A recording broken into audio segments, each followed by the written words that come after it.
یہ کیسے ہوا کہ لیاقت علی خان کی وفات کے بعد ایک فالج زدہ شخص پاکستان کے سیاہ و سفید کا مالک بن گیا؟ قصہ یہ ہے کہ لیاقت علی خان کی شہادت کے بعد مسلم لیگ نے ایسے فیصلے کیے جس کے نتائج خطرناک ثابت ہوئے۔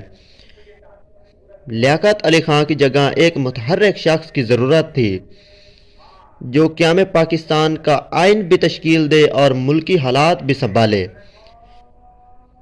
اس لیے خواجہ ناظم الدین کو وزیر اعظم کا منصب سونپ دیا گیا۔ گورنر جنرل کے پاس برطانیہ کے دیے ہوئے کافی اختیارات تو تھے، لیکن رسمی طور پر وہ انہیں استعمال نہیں کرتا تھا۔ اس لیے وزیر خزانہ ملا غلام محمد کو بے ضرر سمجھتے ہوئے گورنر جنرل بنا دیا گیا۔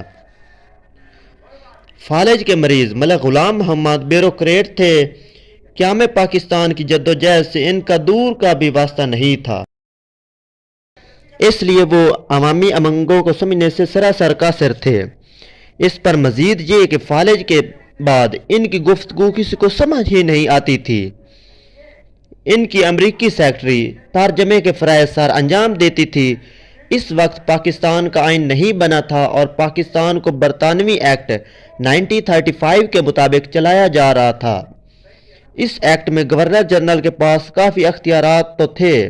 گورنر جنرل غلام محمد نے فادر آف دی نیشن بننے کے بجائے اس ایکٹ سے فائدہ اٹھایا اور اپنے اختیارات کا کھل کر جائز اور ناجائز استعمال کیا۔ ان کے دور میں پاکستان میں دو بڑے اہم واقعات ہوئے۔ ایک یہ کہ مشرقی پاکستان میں بنگالی زبان کی حمایت کرنے والوں پر گولیاں برسائی گئی، اور دوسرا یہ کہ احمدیوں کے خلاف چلنے والی تحریک کو کچلنے کے لیے لاہور میں مارشل لا نافذ کیا گیا، اور یہ لاہور کی سطح تک نافذ ہونے والا مارشل لا پاکستان کا پہلا مارشل لا ثابت ہوا۔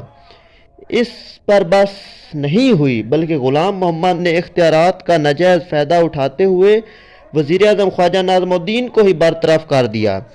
خواجہ ناظم الدین ملکہ برطانیہ سے اس فیصلے کو کالعدم قرار دینے کی اپیل کی، لیکن بدقسمتی دیکھیے برطانیہ جو خود کو قدیم ترین جمہوریت کہتا تھا، اس نے یہ جمہوری درخواست ماننے سے ہی انکار کر دیا۔ ملا غلام محمد نے خواجہ ناظم الدین کی جگہ امریکہ میں پاکستانی سفیر محمد علی بوگرا کو وزیر اعظم بنا دیا۔ اگلے بار سے یعنی 1954 میں ملا غلام محمد نے دستور ساز اسمبلی کو بھی برطرف کر دیا۔ حالانکہ اس وقت پاکستان کے پہلے آئین کا مسودہ تقریباً تیار ہو چکا تھا۔ کہا جاتا ہے کہ اسمبلی توڑنے کی ایک وجہ یہ تھی کہ نئے آئین میں گورنر جنرل کے اختیارات کافی کم کرنے کی تجویز تھی۔ یہ بھی کہا جاتا ہے کہ اس فیصلے میں انہیں general army chief Ayub Khan کی بھرپور حمایت حاصل تھی۔